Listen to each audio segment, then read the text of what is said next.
When you need to build up your team to handle the growing chaos at work, use Indeed Sponsored Jobs. It gives your job post the boost it needs to be seen and helps reach people with the right skills, certifications, and more. Spend less time searching and more time actually interviewing candidates who check all your boxes. Listeners of this show will get a $75 sponsored job credit at Indeed.com/podcast. That's Indeed.com/podcast. Terms and conditions apply. Need a hiring hero? This is a job for Indeed Sponsored Jobs. A burst pipe, a dead water heater, the AC calling it quits. Who do you call? HomeServe is an easy way to handle unexpected home repairs with plans covering stuff basic homeowners insurance usually won't. Instead of scrambling for a contractor, you make one call to get the repair process started. Join the millions of customers who trust HomeServe right now. Go to homeserve.com/podcast for 50% less your first year. That's homeserve.com/podcast. Savings compared to renewal price void in Florida.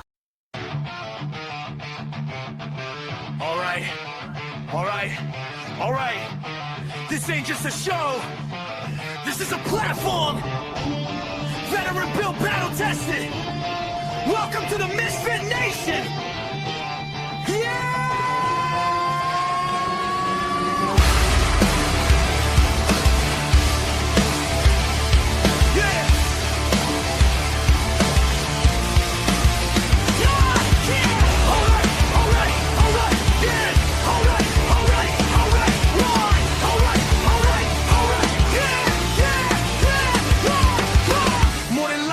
Mic in the room, built from boots on the ground, now we breaking the rules. 2 vets, 1 leader, painting the sound, turn scars into sermons, let them echo around. Artists with truth, musicians with fire, actors backstage chasing something higher.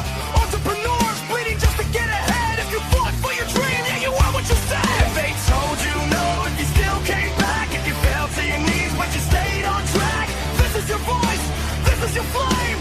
Say it loud, remember the name. Salvation, just elevation. We rise again.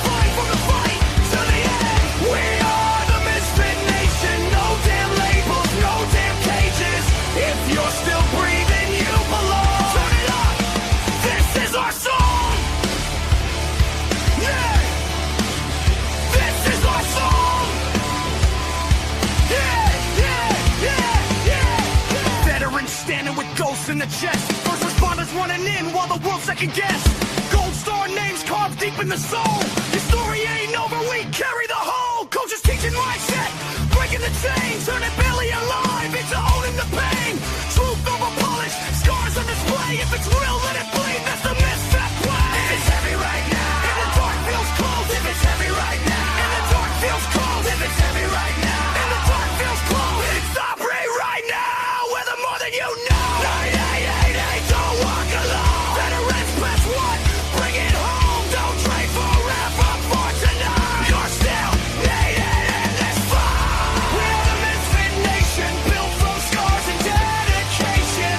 We rise again. From the fire, from the fight to the end. We are the Misfit Nation. Every voice is vindication.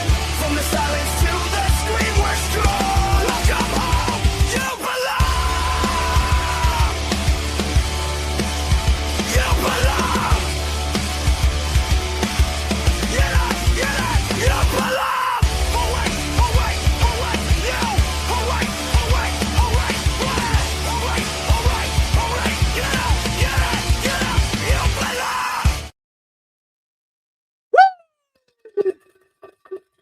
All right. Welcome back to the Misfit Nation. In a special edition, you don't get to see my lovely face today, nor my guest face. This one's a good one.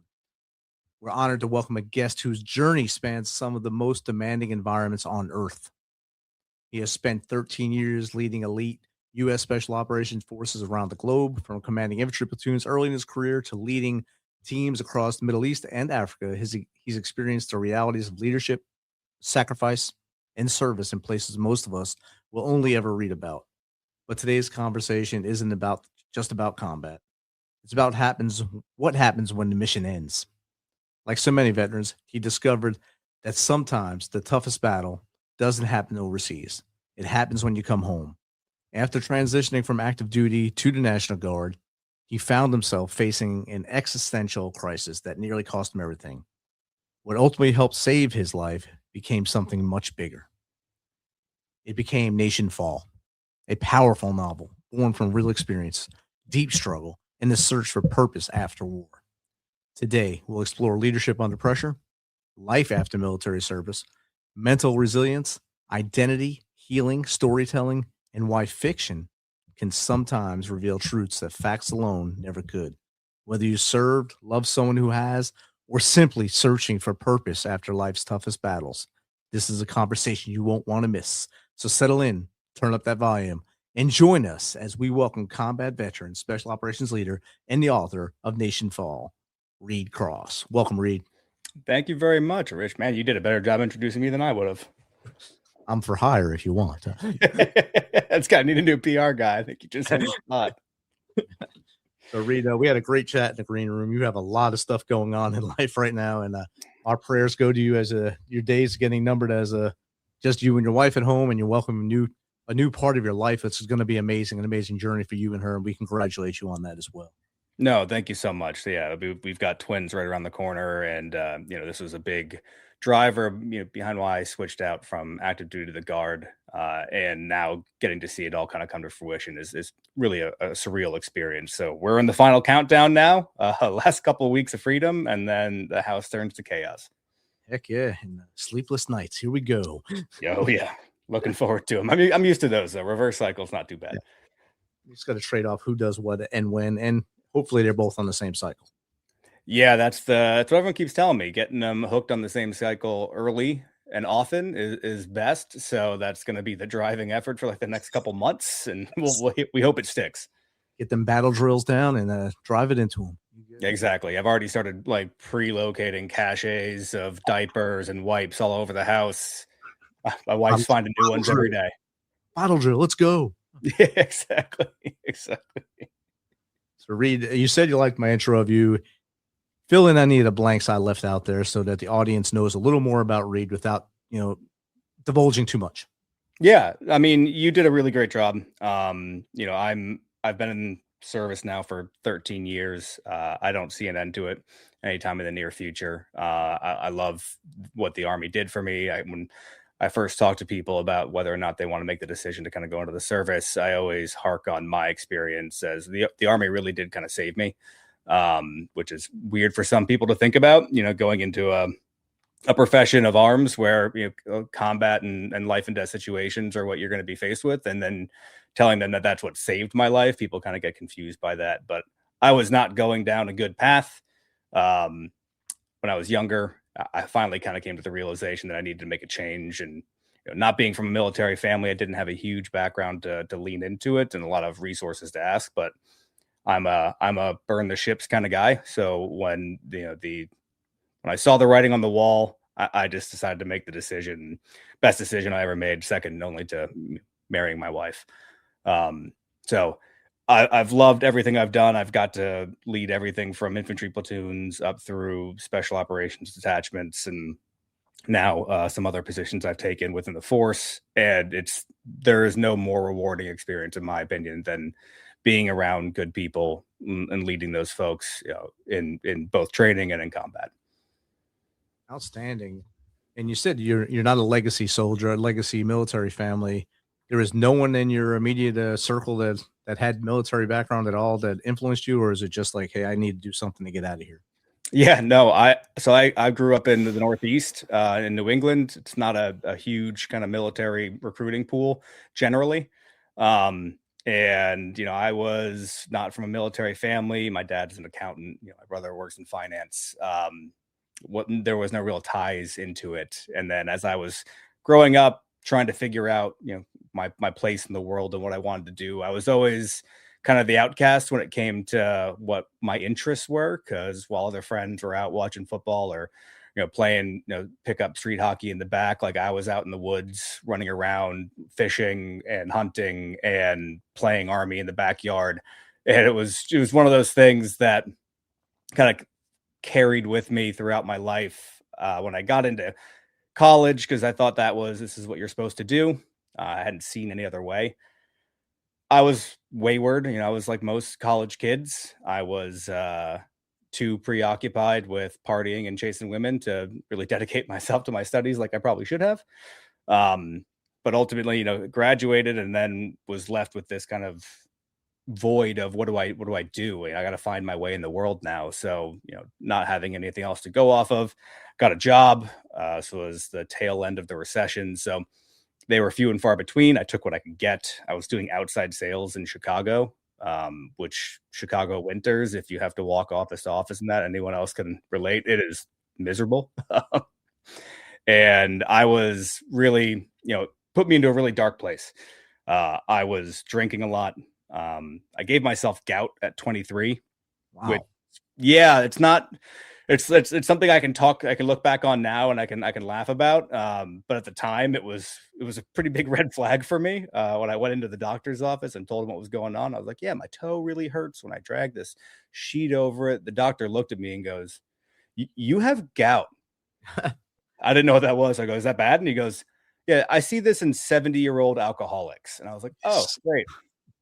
So that was yeah, right? It's like, oh, is that impressive? He goes, no, it's awful. Fix your life, essentially. So that was the red flag that it really kind of hit home for me and showed me that this was not a sustainable path. I mean, if I had stayed on that path, I don't think I would have made it into my 30s. And it was at the same time I was interviewing other jobs. I'd been in this job for about 2 years. I wasn't liking it. And I was in an interview with this other sales job. I remember the guy asked me a question. He goes, so what is your dream job? If you could do anything in the world, what would you do? And I remember it was the first time I really kind of thought about that. And I was sitting in his office reflecting on it.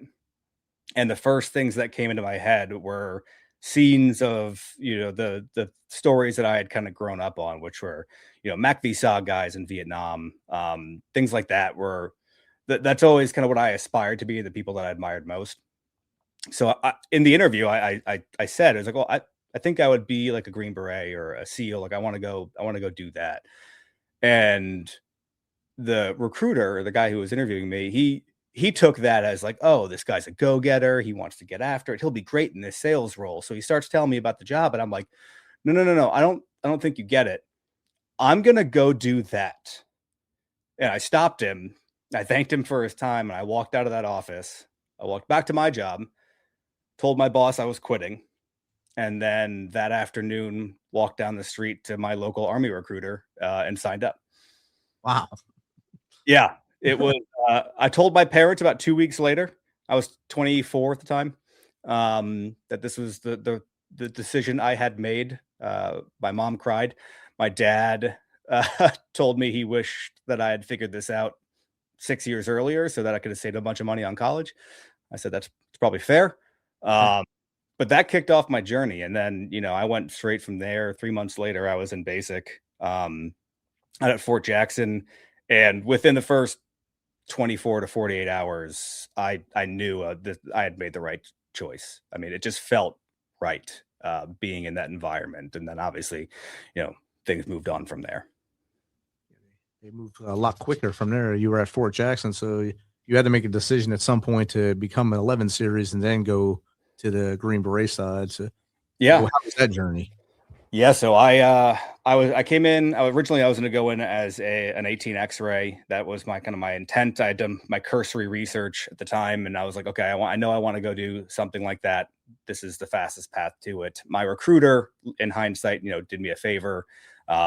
He recommended I go the officer route just because I had a degree already. Really, I think he just had a quota he had to push. But looking back on it, I'm very thankful he did. And so I went OCS.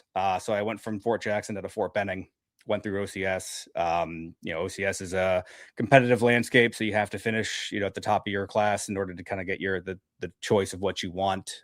They offered me an aviation packet early on, and I turned it down because I wanted to go into the infantry. I wanted to go do, the hard things, and I always admired the guys on the front line who put it all on the line. So I ended up selecting infantry.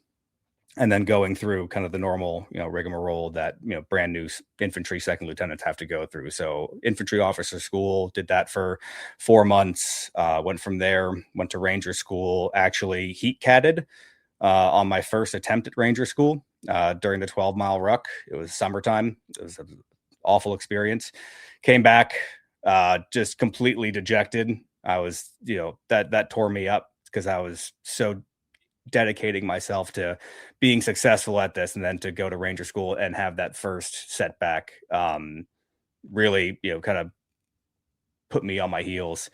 And, it was one of those times that you have to kind of rally yourself, and you have to get your mind right, and you have to understand that there's always going to be setbacks. Nothing's ever going to go to plan. So I came back, I trained up harder. And then I went back to Ranger School later that fall in October, ended up passing, actually graduated right before my brother's wedding. So I actually went straight from Ranger School graduation to 3 days later. I'm in my dress blues. I'm 35 pounds lighter than I was going into school. So I'm swimming in them, and I'm giving a best man speech that I wrote on top of a mountain in mountain phase of Ranger School in the rain on a Write in the Rain notebook. So it was an interesting look. I had a shaved head. They shave you right before you graduate. So I was not a good looking man in uniform at the time. I was this like shaved head skeletal, monster that was too busy stuffing my face to really enjoy the wedding because I was so hungry still. But yeah, went through all of that and then got my first duty assignment. So for OCS, they don't really tell you this up front, but OCS, you can do as well as you think you can in OCS and in infantry officer school. But if you're coming from that commissioning source, the brutal reality is like you're going to get needs of the Army when it comes to duty stations, right? Like we're kind of the lowest in the totem pole when it comes to our choice. I think I finished second in my I-bullet class. So I was like, great, I've got my pick of the litter. And it was, I listed off kind of all the big names that were most active at the time, right? 82nd Airborne, 101st, 173rd, 10th Mountain. I was like, I just want to go light and I want to deploy. That's what I joined to do. As OCS, I did not get any of those. They looked at all of us and said, hey, you guys are getting needs of the Army. So every single one of us that was OCS, that was branched infantry, got sent out between either Bliss, Benning, Polk, or Drum, which if you're in, those are not the most desirable of duty stations. I got assigned to Fort Bliss. I went down there as a mechanized infantry officer. And in retrospect, at the time you're going to gripe because in your mind, you built it up to be all these things, and then to not get them, it tears you down. But in the experience I had as both a mechanized platoon leader and then a scout sniper platoon leader, and as an XO in a mechanized company, I learned so much, and I got to deal with such, outstanding soldiers. I've been super fortunate. I've been in 13 years. I think I've done a grand total of 6 months of staff time. Very lucky. I mean, for a junior officer, it's kind of like the storied trajectory.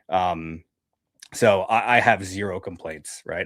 I got to be a PL. I got to deploy with my unit. We were bouncing back and forth between Kuwait and Iraq for 9 months during the 2016, 2017 kind of Mosul push, the counter ISIS mission up there, and then switched towards the tail end of that into the scout sniper platoon. Got to do that for another year. And then did about 9 months, of XO time before I ended up going to selection, which I knew ultimately, coming in, that was my goal. And you grounded yourself, not on purpose, but you wound up in that mechanized world where things are a little different than the light world, actually a lot different than the light world. You have to worry about a lot more things than just attacking the target. You got to make sure that vehicle's up, make sure all the maintenance is good, all the supplies are good for those vehicles, and then the dudes.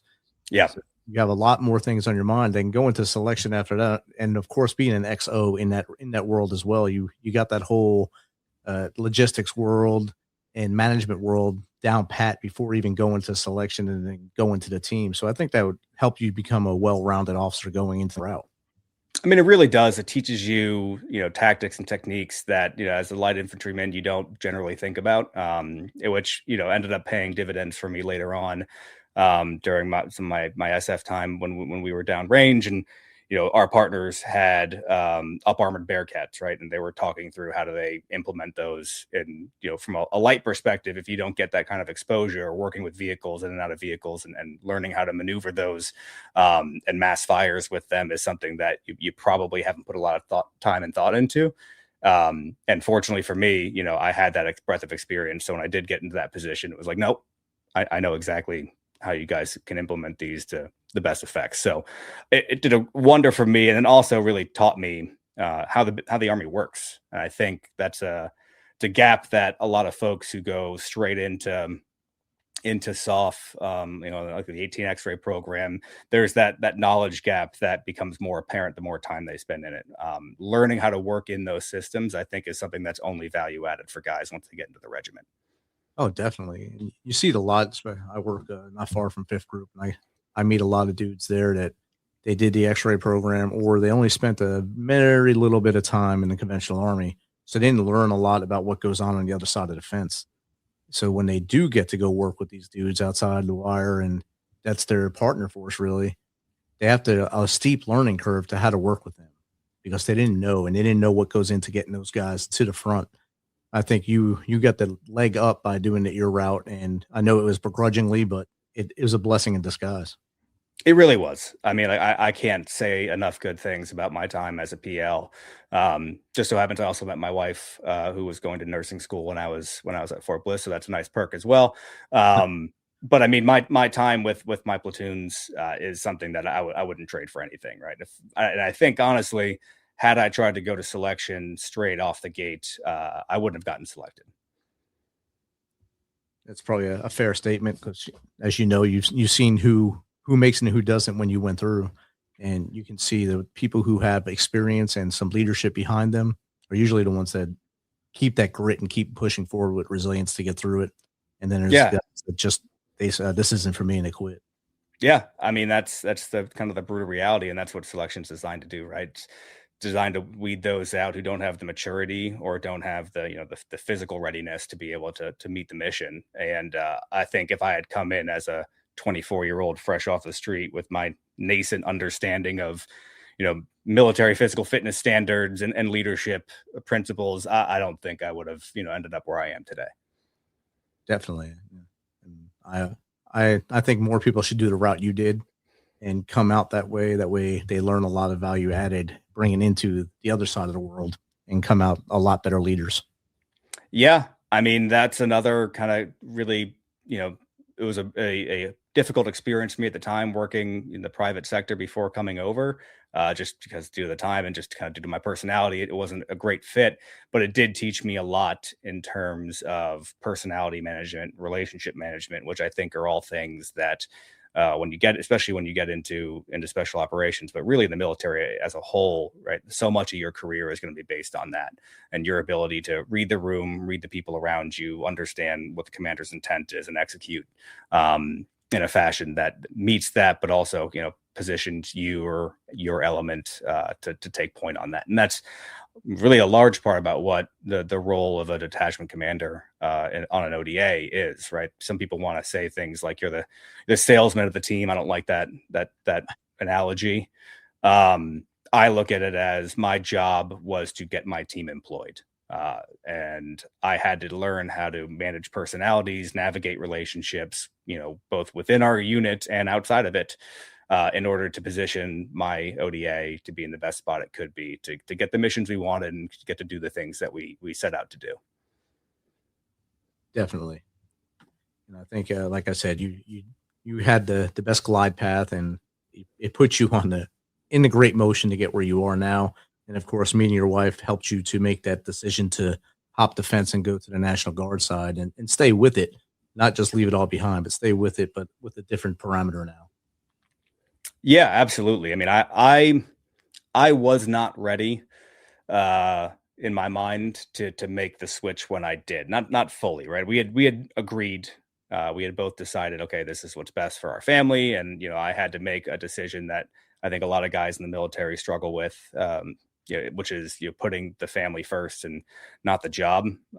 And I think that I definitely struggled with it for a while when I first got out, and making that transition, ultimately putting what was best for my family first, was something that I knew was right, but in my my heart, my passion, I still loved what I was doing, and I wasn't fully prepared to give it up. So being able to have a foot in the door with the Guard now, I joke with folks in my unit all the time, and buddies of mine who are still on active duty, that I'm the best non-patched recruiter for the National Guard out there right now, because everybody that I talk to that's on active duty that's thinking about switching over, especially on the SF side, I have told every single one of them, please just consider the Guard, because you will not regret it. And it has been an unbelievable experience for me for so far, and it's only been a couple years. See, it's only going to get better. I mean, as you start to collect those retirement points on the National Guard side. Not sure of the math on that side with 13 years of active. So you're probably well over the halfway mark, but then I guess the algebra that comes into effect for the National Guard, but you'll be there a little while and making a great name for yourself on their side as well, and pushing forward things. Yeah, it's definitely something it's a learning curve. The National Guard is a very different beast than active duty. And I'm slowly putting the pieces together about what, a good year is versus a bad year, and all the different, resourcing pools that you have to feed off of. It's something, it's for me, one thing I always liked about SF, and, kind of this whole journey has showed me, is like, I enjoy that kind of finding creative solutions to complex problems. And the Guard definitely presents you with a lot of complex problems of how to get things funded, and how to get guys deployed, and how to get different equipment. All of those things play into it, and that's just a matter of again, a lot of it comes back to relationship management, knowing the right people and making the right connections, so that you can leverage those in order to set your people up for success. Definitely. I mean, you spent 13 years leading these elite special operation forces in some of the world's most dangerous environments. That has to help you in this world. Now, looking back, what leadership lessons was forged under pressure that still shapes how you live today, both in the Guard and what you do outside? Yeah, I mean, so when I went to selection, I'd spent all this time in the infantry. I had some great experiences. I got to deploy. I got to take my guys downrange. It was a unbelievable time. But when you get to selection, right, the emphasis for the first 2 weeks is solely on your individual ability to perform. Right, it's your runs, your rucks, your land nav. It's all of those physical events to show that you have the grit and the determination to be able to get through these things. I actually ended up separating my shoulder at the end of week 1 at selection. So we did the obstacle course. It was winter. I remember I was running up to an obstacle, and some of the kind of groundwater had frozen right in front of it. So as I went to go jump over this thing, as I went to go jump, my foot slipped. I landed directly on my shoulder. I heard that all too apparent noise of bone on bone hitting, that one that just makes your gut sink.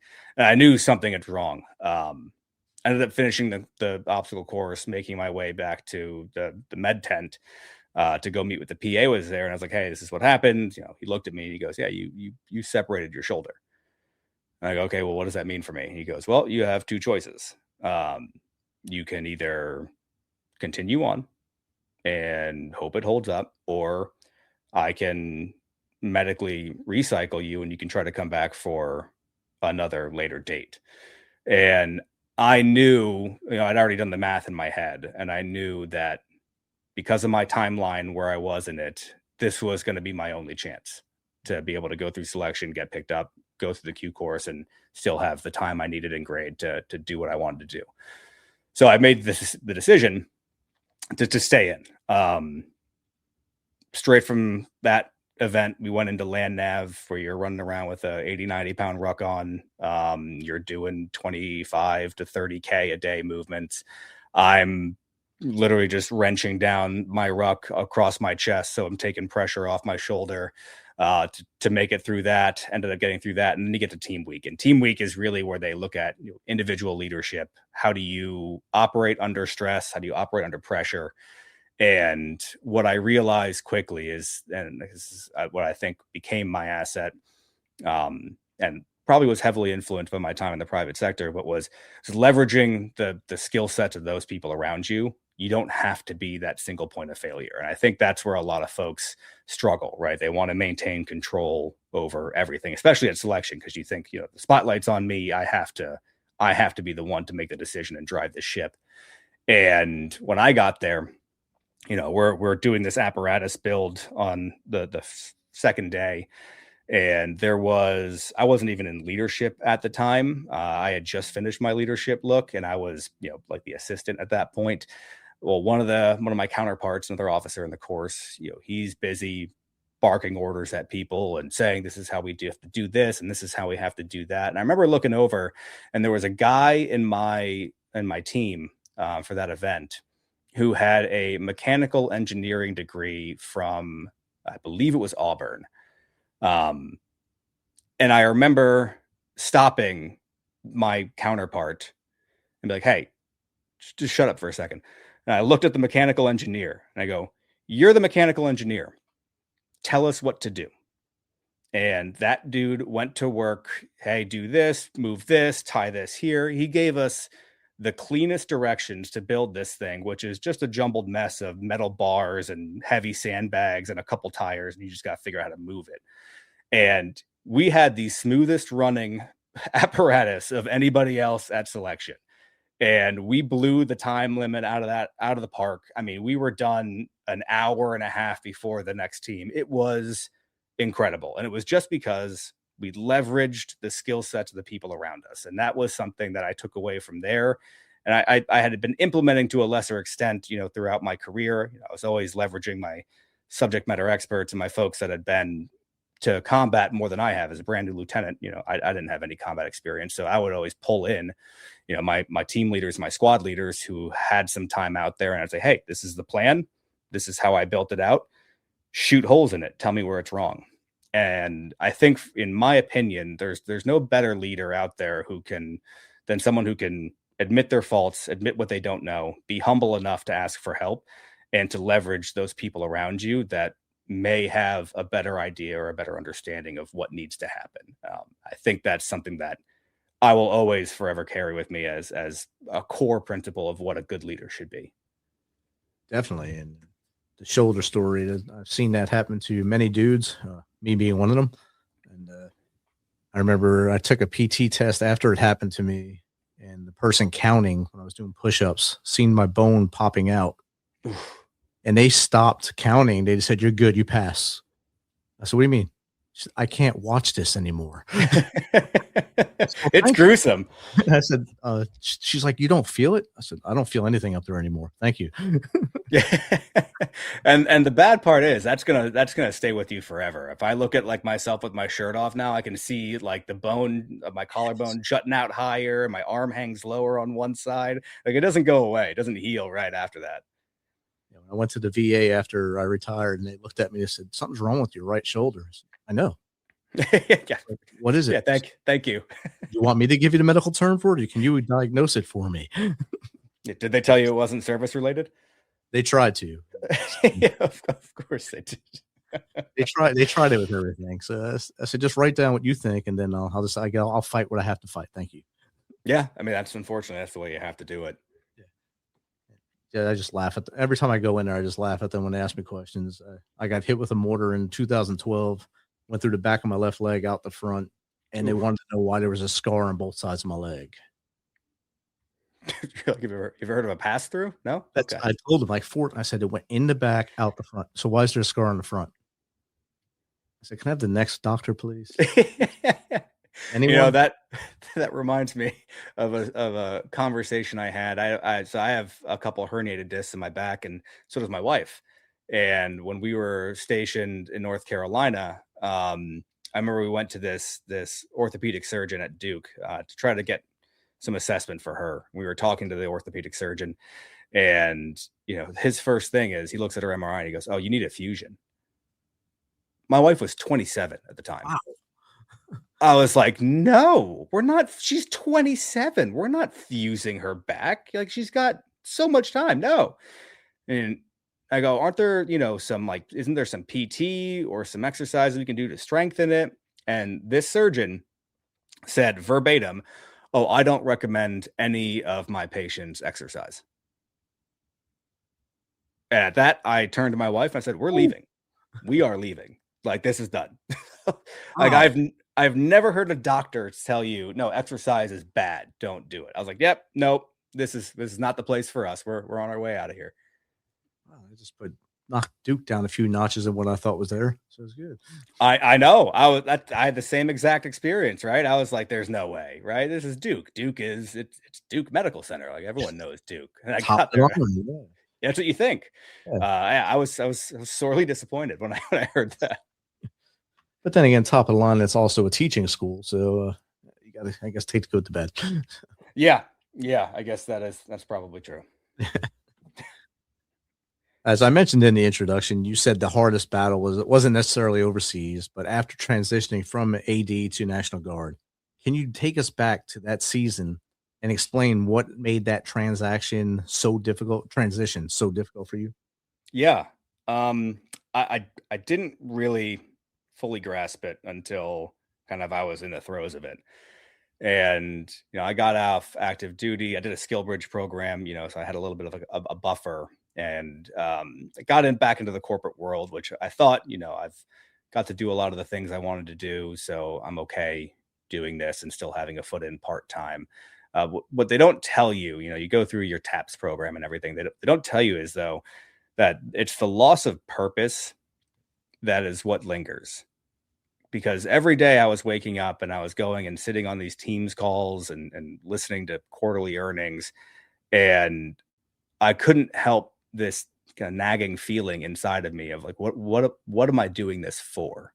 What is my purpose here, other than I'm a cog in the machine to drive up revenue numbers so that we can make our numbers this quarter? Like, uh, to me, it there's nothing on this planet that can compete with the sense of purpose you get of being responsible for guys downrange, or being responsible for a team of infantrymen or a team of special operators, both stateside and overseas, and knowing every morning when I wake up, all right, today I have to come in, I have to perform, I have to execute these tasks, I have to go have these briefs, I have to get these people out the door because this is what we train for, and that's our job, and this is the mission, and you go execute.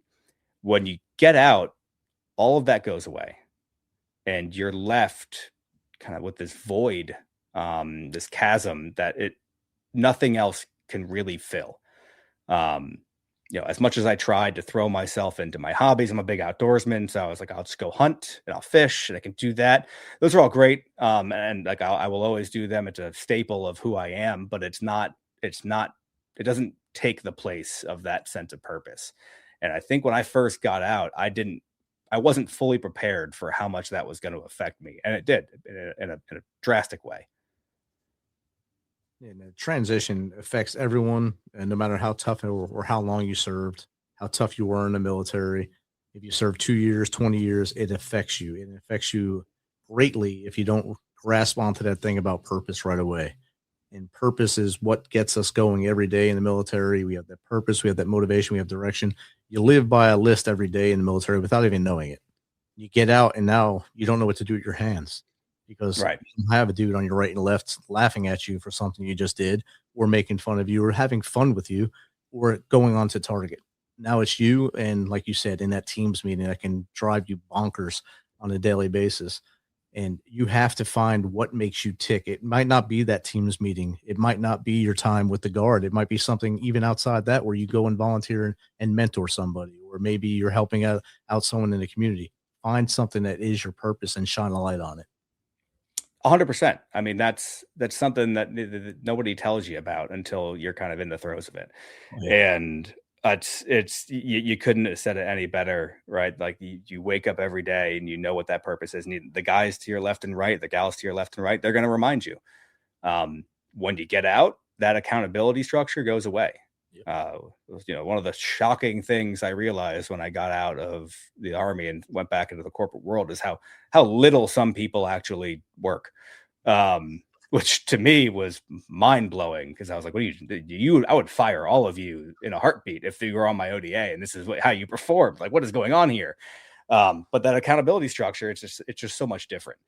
And, without someone holding you accountable, a peer or a boss holding you accountable the way that you have for, 12, 13 years, you lose that sense of, okay, well, what am I really doing this for? And for me, that was something I struggled with. The first 3 months off active duty and in the corporate world were a very dark time for me. And I felt myself going back down that path that I had been on prior to joining the Army. And I'm at a point in my life now where I've got a wife, we've got kids on the way. I was like, I can't let myself go. I can't let myself fall to that level. This is where I was. I need to keep driving forward. I need to find something to fill that void. And for me, I was an English major in college, albeit, I didn't work as hard as I should have. But I was always, everyone tells you to, when you go to college, like, oh, well, do what you like to do and do what you're good at. So like, I was always a decent writer. So for me, I was like, all right, I'll be an English major.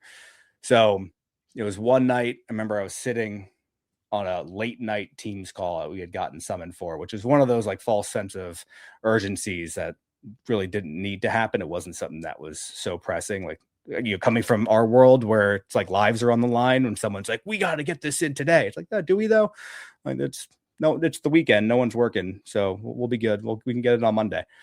I had this realization that I'm sitting on a Teams call and it's just droning that I was like, I just needed to dive into something. And I had this idea that I'd been kicking around in my head since my Syria deployment. And I was like, I just got to start writing. And I ended up pouring myself into it, all of my free time for the better part of 3 months. Whenever I had time, that's what I was doing. I was writing, and I wrote out the first draft of Nationfall in just under 3 months as a result. Wow. That's amazing. And since you mentioned Nationfall, that was my next question was going to be on the book. So you brought it right in. Good segue. You're getting good at this. I like it.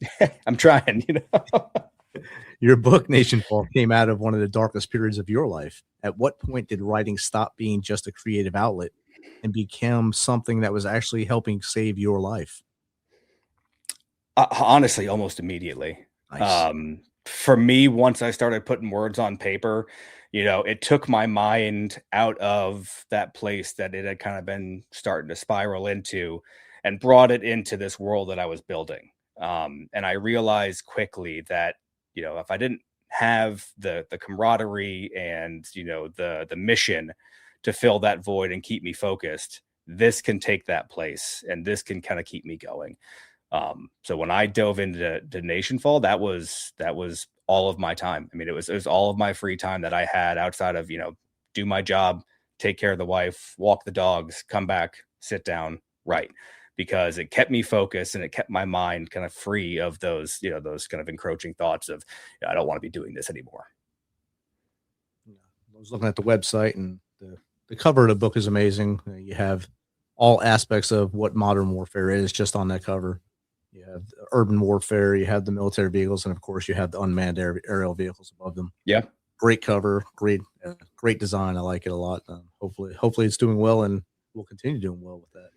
Yeah, no, I mean, it's been an interesting experience. It's like I'm learning all this as I go, kind of like the Army, right? I don't have any good writer mentors that I could have reached out to. So it was just like, all right, we're going to figure this out. And that's what I did. So yeah, we hit number 108 on Amazon for the thriller section in the first week, which was an unreal experience. And then, since then it's just been figuring out, hey, how do I market this thing? How do I get outreach to people? How do I bring this in front of agents? One thing that's really kind of blown me away, and like I'm genuinely touched by it, is the outreach from other folks from the community who may already have some of these bigger platforms, right? Those are Green Berets. Alex Decker, he's got a book coming out here shortly. He's another Green Beret who got a book deal with Simon Schuster, and he's off to the races with that. And he reached out to me personally and was like, hey, saw your story, how can I help? And seeing the community kind of rally together, shows like yours pulling guys like me in, it's been I don't know, one of the most fulfilling parts of this is being able to connect with that and really kind of see how other veterans and other folks who are still in the military, rally around each other and help raise each other up. Right. It's that rising tide, carries all ships. It's that mentality. And I think that's something that's unique to folks coming out from the services. Heck yeah. And even in the podcast world, when I started my podcast, I was one of probably a dozen military or veteran based podcasts at the time. And as it has grown, my circle of podcasts are within, we're part of something called the Tip of the Spear. And that the first Wednesday of every month, or last Wednesday of every month, we all get together. There's about 20 of us now to get together and have a show that Wednesday night and talk about what issues are out there for the veteran community. And it's just a bunch of dudes and dudettes who have shows, and we just jaw jack on that show. Sometimes it's funny, sometimes it's deep, but we all had that reach back now to help tweak our shows to make them reach more people and get more out there. So every time we do a show like this one here, we're reaching one person, teaching one person, and moving forward. No, that's incredible. And again, it's one of those things I think is unique to the military community. I mean, the law enforcement community, and I think firefighters, they all have that kind of same bond. And it's that kind of mentality that you get, the folks who go into those types of jobs that really kind of rally around each other in a way that you just don't see, in the corporate environment, right? It's, corporate world is very much you are a number and a cog in the machine. And as we all like to think we are when we're in service, right? Everyone's just like, I'm just another grunt in the infantry platoon or whatever it is. Yeah. You have that support within that unit where you're a much bigger part than that, right? And I think when you come out, a lot of folks miss that. A lot of folks don't have that connection, but they just need to realize, and podcasts like yours really help raise awareness too. Like those outlets exist, right? You just got to put yourself out there to find them. Definitely. Don't worry about being vulnerable, because you were vulnerable the whole time you were in the military, and you chewed fat with people. You made fun of people. They made fun of you. You have thick skin. You can take it and take the advice they give you and just drive forward. And I think for all of us in this community, in the veteran community, the first responder community, we all have that thick skin, and we all know how to accept that constructive criticism and move forward. Absolutely. I mean, there's no secrets in a platoon. I mean, everyone knows everyone's business. And some of them are written down in little books you don't want to know about. So. Yeah, exactly. Some of them get drawn on T-wall barriers in countries across the sea. All right, it happens. Or that weird porta potty drawing that you don't know what it is, but you know what it is. Oh yeah, you know what it is. Yeah, I don't miss those. No, it's great. Honestly, that's been the most encouraging part of this whole process. Writing the book was cathartic in and of itself. I would always want to write a book, and I got to do it. And I think the messages in it kind of resonate with a lot of folks, especially nowadays. And I think that's a kind of a big overarching theme to the book is kind of the rallying around of the veteran community. It's folks who've been there, done that, who can see the writing on the wall and can kind of band together to push back on, in the book, it's this, authoritarian surveillance state, and they rally to the troops, and that's how kind of the resistance begins. And I think, it's direct parallels with when I got off active duty and I'm left with this loss of purpose, like the main character does or has. And the veteran community rallied around me and pulled me up with them and gave me advice, pointed me in the right direction. And it's just been something that's just incredible to see. That's outstanding. We talked about the book a little bit. We know it's rooted in real emotions and experiences. What truths were you able to tell through a novel that you might not have been able to share in a traditional memoir? Yeah, I mean, Nation Fall touches on some sensitive topics, right? And I wrote the book to be apolitical because it's not supposed to be this, kind of something a political pundit can take and run with. The way I kind of see it is the Terminal List meets 1984, right? It's a lot of the things that I saw overseas. I've traveled quite a bit, not as much as some of my counterparts, but quite a bit. And I've seen some, they don't send us to good places generally. And I've seen how bad things can get if you let certain systems take hold and you let certain personalities take hold, and the direction they can lead some of these failed states that I've had to go to, and putting it in fiction, setting it in a fictional environment really shows, I really could really show kind of what that transformation looks like, how it starts subtle and how it becomes more and more pronounced over time. And really demonstrate that, it's the resiliency of the people, that ultimately, will decide the fate. And I think, you've been to some places, I've been to some places where you get the wrong system in place, the wrong government in place, and it can go down a very dark path very quickly. And it's next to impossible to claw your way out of there. And I think when I wrote Nationfall, it was meant to be an entertaining read. It's meant to be a fun read, but it's also meant to make you think a little bit about what could this look like, if it were to happen. Exactly. I like the correlation between Terminal List and 1984. 1984, of course, I had to read when I was in high school, before you were probably born, but it was a must read, that and the Animal Farm. So the two books there that resonate a lot with me. And then Terminal List, great books, and of course the show adaptation was pretty good as well. Yeah, I mean, Jack Carr I took a lot of inspiration from Jack Carr.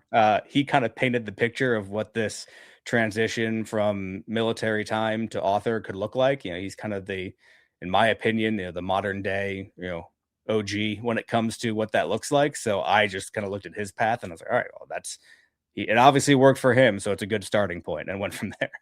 Yeah. He's doing pretty well, I believe. Just by sitting back and watching. I'd say he's probably doing all right. Yeah, we hit the subject of purpose earlier a little bit, and many of our listeners are veterans. They're first responders, leaders in many different areas, or people just navigating their own identity after a change in life. If someone feels like they've lost their purpose or the mission, what would you want them to hear from someone who's been there and found a way forward? Yeah, I mean, you got to understand you're not alone. We're a very, especially coming from military first responders, you're a very self-reliant person, right? You've always been, here's a problem and it's all right, I'm going to go figure it out. And we've taken a lot of that onto ourselves. But I would relate it back to what I said earlier about leadership, right? There's a lot you can do as an individual, but you have to learn to leverage the people around you in order to maximize your success. And I think for anyone who's going through that time and is kind of left with this void of, hey, I don't have a purpose, I'm kind of listlessly meandering through life. Look, I've been there. I've been there on multiple occasions in my life. And what has helped pull me out of it time and time again is resilience and the people around me. It's understanding that I do an honest self-assessment of myself and I see that there is something that is holding me back or something that's holding me down. And if it's not something I can address myself, I know that there are people out there, whether I know them or don't know them now, I will find them and I will go to them, be honest with them, be humble and say, this is what's going on. And most people, especially from our world, they're willing to help. Definitely. And that's something I think all of us need to understand. We're not alone. There's a village out there that wants to help you. Sometimes you just got to raise your hand and say, hey, I need help. Yeah. I mean, I say it all the time, and you just got to check on your friends. Yep. And if you got good friends, they should be checking on you, right? It's a two-way street. I think a lot of times, people echo the check on your people thing. And it's a great message. And I fully believe in it, but also, someone's got to be checking on you. Yes. And if they're not, you need to be the one to initiate that and reach out and say, hey, like I'm going through something. I need help. If you've been in military, you've been in first responders, like you have that person. And I get it. Life gets busy.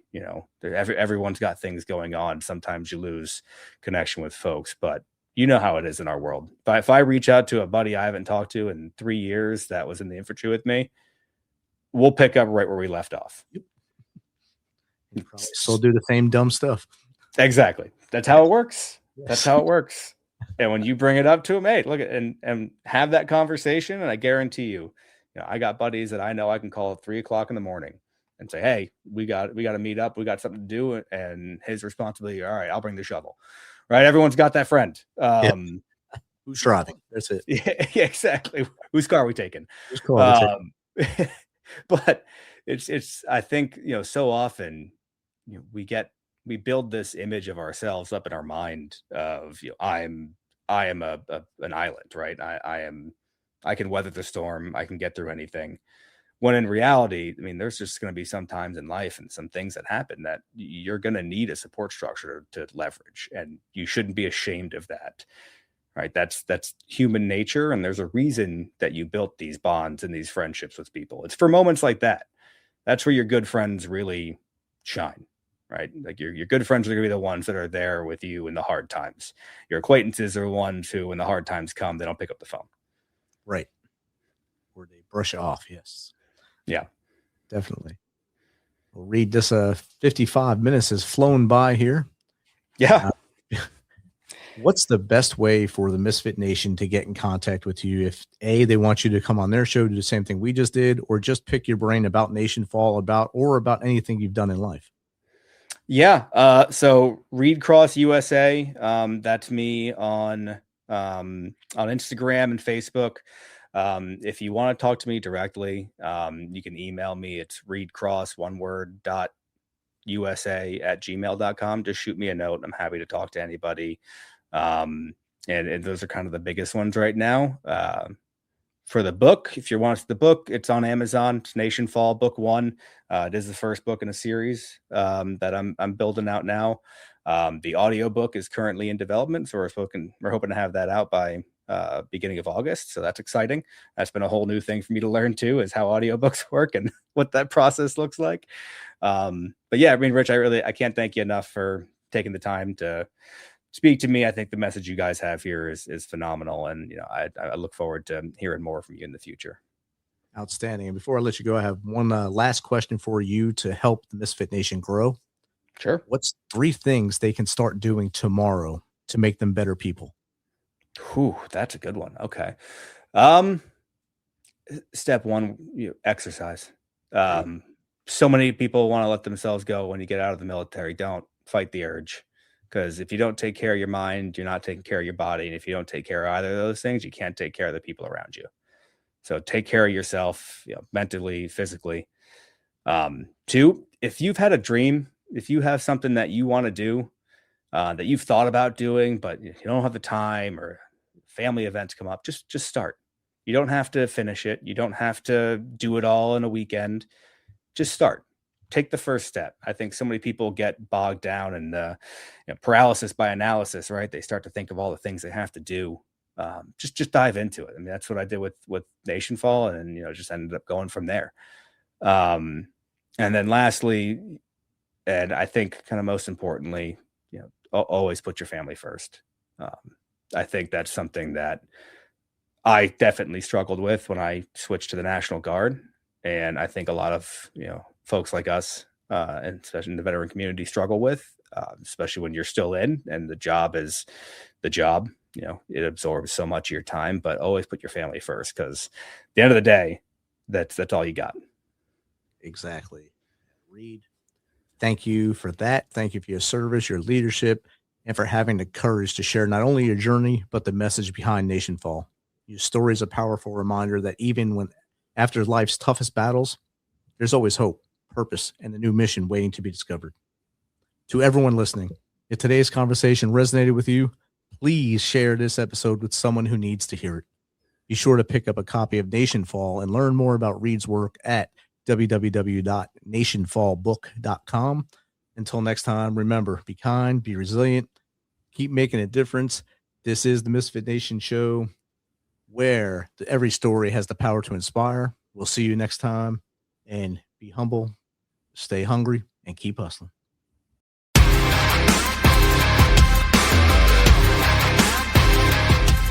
Thanks for checking us out and being a part of the Misfit Nation Show. Don't forget to visit our website at themisfitnation.com. That's themisfitnation.com. Check out all our past episodes and get some of the great Misfit Nation gear for you and your family. As always, be humble, stay hungry, and keep hustling because we are Misfit Nation. Misfit Nation.